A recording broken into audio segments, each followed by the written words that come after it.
Yeah. Yeah, so that's where I'm headed right now, going over there. But yeah, they were there early this morning and working on everything, that the whole punch list that we got. But I know um, they've got the check-in counter torn apart. They've started taking the roof down and taking all the stuff off. So I know they started with that was one of the big things they started with.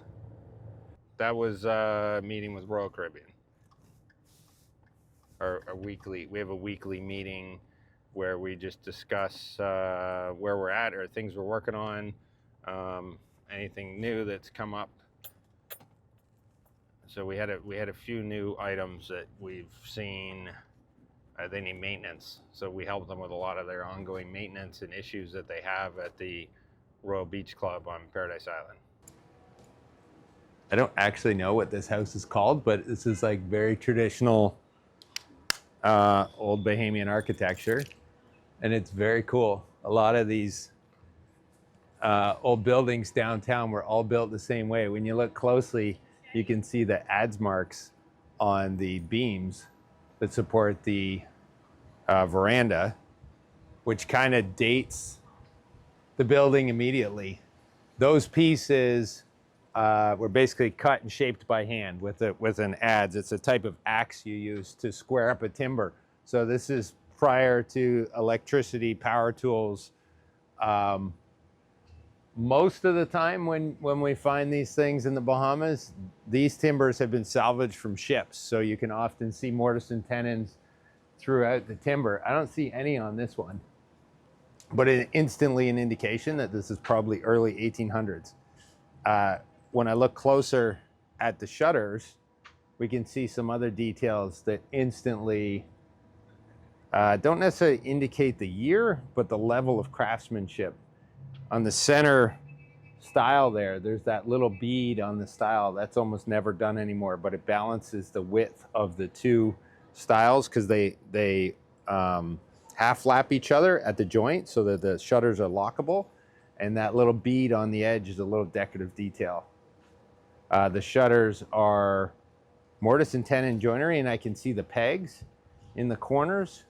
So again, that's giving an indication that they are old, not an actual date. Let's see, what else do we see here? The hardware alone is very cool. I mean, I'm guessing this is early 1800s, but that hardware is all handmade, hand-forged shutter hardware. So again, early 1800s, there were no power tools. This was all made by hand. Let's see if we can see anything else on the doors.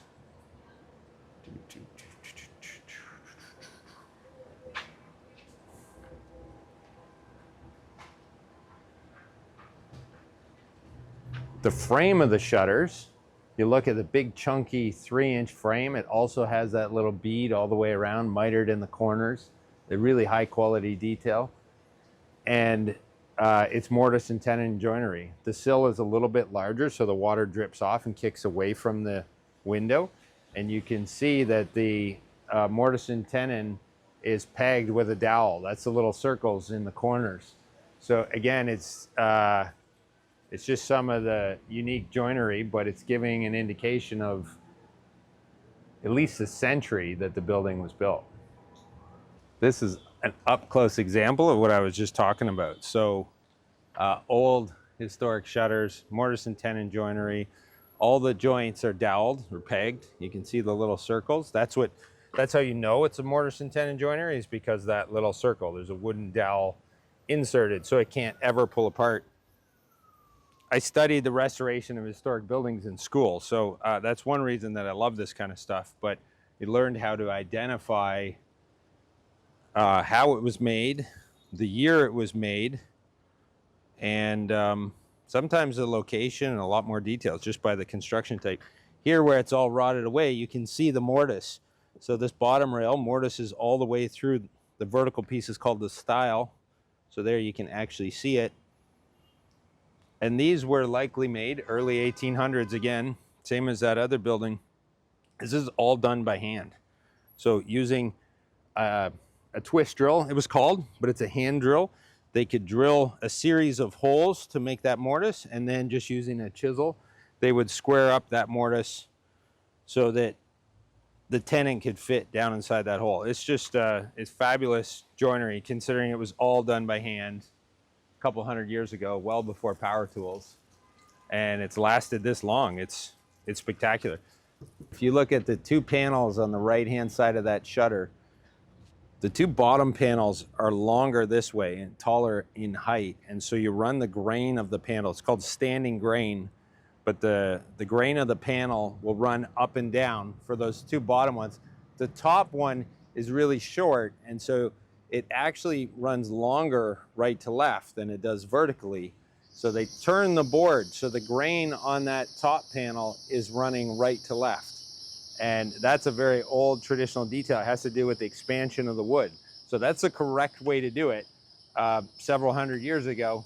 And in a lot of modern day door making, door construction, when you see that, you don't see it like this anymore.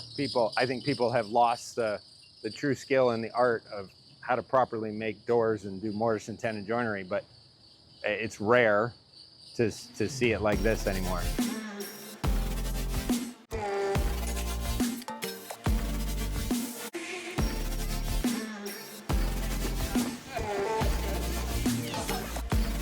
We're here at the Royal Beach Club on Paradise Island. We came today to do some maintenance work. Today is a no-ship day, so you see there's no people on site. The place is empty, but it gives us the opportunity to build some more special projects for them, do a bunch of maintenance, any kind of miscellaneous things that they need done on the island before the guests come back tomorrow. Expecting 3,000 people to come and enjoy the island tomorrow, so we have lots of things to do to make it look great. This is one of the many artisan huts that we built. This is a logo shop, so they sell t-shirts and Royal Caribbean logo items in this unit. You making it look good? These are the artisan huts. You can see here the vendors display their wares inside the cabinet. So they're kind of a bright, colorful, artistic little vendor space where they can sell things. So these are local artists that are making stuff, and then they sell them to the guests here at the Royal Beach Club. So they've been here for a few months now. The forklifts run into them a couple times. They've been moved around. They need a little bit of maintenance and touch up, so we're adjusting the locks, putting some fresh paint on them, making sure everything works great. And they're very cool. They look awesome. Later though. They're later. And they work so much better now. Do they? Yep. He shaved off a 1/16 off the bottom of each one of these. Yeah. I didn't know you were a performer, Dino. How's it going? The guys are just over here behind us working on the check-in counter. There's a big storm, it blew over and it smashed the tiki hut roof. So we're rebuilding it from scratch. We got one day to get it done before the guests are back here. And so the whole crew is over here getting this rebuilt. We're also doing a bunch of paint touch-ups and other things so that everything looks fantastic when the Royal Beach Club opens tomorrow morning.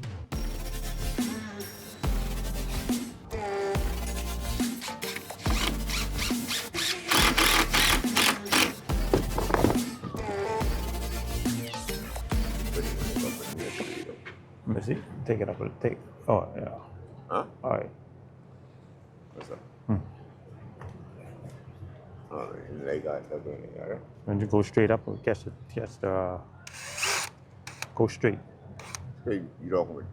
Yeah, like try catch this one by up. Yeah, that's why I do it like this.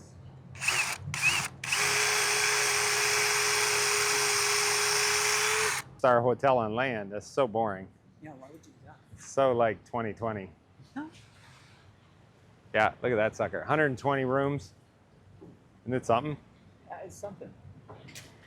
700 feet. So that's longer than a World War II aircraft carrier. It's 300 something meters. I got invited aboard this mega yacht, Ilma, owned by the Ritz-Carlton brand. It's one of their floating hotels. I got invited to a fundraiser this coming November. That is a $400 million Ritz-Carlton floating hotel. It's traveling here in the Bahamas. It costs over $400 million to build it. It's 750 feet in length, It has roughly 120 rooms, suites, maybe we should call them, inside. And I got invited on a fundraiser this coming November to go sail through the Bahamas on that ship with Ritz-Carlton for 5 days. I didn't even ask the price, but now that I see it face to face, you know it's going to be a big number.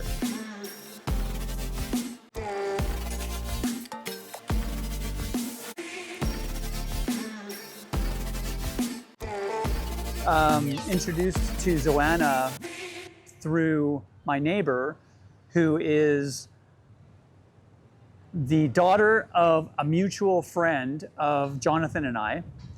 And Jonathan was on the phone with Robert, and Jonathan was complaining essentially about how he really needed somebody that could look after, and he listed off a laundry list of things that he wished that someone would look after. And Robert had been talking to his daughter, and my neighbor mentioned, that sounds an awful lot like what Richard does in the film industry. And Robert connected Jonathan and I, and after about 3 weeks of emailing and chatting about what I do in the film industry and in the advertising industry and what he does in the real world, it sounded like basically what needs to be done here is a production designer job. So I've been here now for 8 weeks, and we've been working on this as one of our projects. It's the Royal Caribbean Beach Club is one of our contracts, and the other contract is the Mandara Spa for Atlantis Resort over on Paradise Island. And both those projects, from a production designer perspective, they're movie sets. They're gigantic, super elaborate, expensive movie sets. And it's been a lot of fun, actually, just stepping outside of my comfort zone after 30 years of essentially doing hundreds and hundreds of TV commercials and working on films, to step into the real world and realize that it's no real different than actually working on a film. So it's been really, really interesting and really a fun challenge. What is it about all of this stuff that's similar to a movie set, or like building a movie set? Oh man, when I got here, I didn't know that there would be so much similarities about compared to movie sets. But when we walked through the Atlantis the other night, I was blown away about how massive it was and how much production value there was. And it essentially is a functioning, fully immersive movie set, or a theme park. It's a theme park, essentially. And this place is, again, another theme park. So the crossover, the skill set crossover is nearly 100%, with hardly any, aside from some lingo, like it's the same. So in the movie world, how do you create sets? You get two-dimensional drawings just like we do in the construction world, and you build from drawings and sketches, just the same thing? We're working on let's say we're working on a TV commercial, and the director and I meet, and we come up with, it starts off with words, and then I take those words, put those words into a drawing or some kind of concept drawing, some kind of rendering of some kind. Yeah. And the construction companies that I work with, they're pretty good. If I take a concept drawing to them, they have their own guys that will throw it into a program, and now they're building it like it's a three-dimensional model. But the one thing that is different about building a set is we could walk around a Atlantis Spa movie set, but as soon as you go around the backside of the Atlantis movie set, you've got 1x4s and door skin and grips that are hiding and electrics that are working. So that stuff is meant to be temporary, whereas the stuff that we're doing, if the ocean doesn't destroy it for us, is meant to be permanent. So that's one big difference, is the things that we're doing are meant to be, they're going to be handled by people and used. Longevity, yeah. That's a very important thing here at Royal Caribbean, because they're looking at 3,000 guests a day walking through here and touching things and using them and buying stuff, and it gets a massive amount of wear and tear. Yeah, if you think about 3,000 people walking on a movie set, and pulling on a door handle and it comes off in their hand, there's no comparison. That's slightly different. But I mean, the people that are coming here, they're coming here to have fun. So you've got kids banging into stuff. It's just almost like the people come in, everything gets slightly damaged, Yeah, they go away, that's right. and then we've got to come in They and just gotta hopefully repair it. fix it up. Yeah. So I was introduced to Richard months and months and months ago, and they kind of explained that he had a very similar career to mine, even though it was in the movie industry. It's a slightly different than millwork, but the reality is they build a lot of this kind of scenic lifestyle, scenic carpentry that we also do here in the Bahamas. Most things in the Bahamas are all about the vision and the design and creating that and making the vision come to life. So when I started to talk to Richard, I realized he had a very similar career that would really fit well with what we do here in the Bahamas. So he came down to take a look. He loves it here. Everything is basically like a movie, is what he says. The entire Bahamas is a movie. And so he's been a great fit for us. He works great with the guys, and he's got a really high level of skill in creating these super unique millwork projects where design is at the forefront of what we do. We are all finished now at the Royal Beach Club. Time to head back, hop on the boat, and back over to Nassau. That's it for today. Join us again next week as we film another episode on a different project here in the Bahamas. Thanks.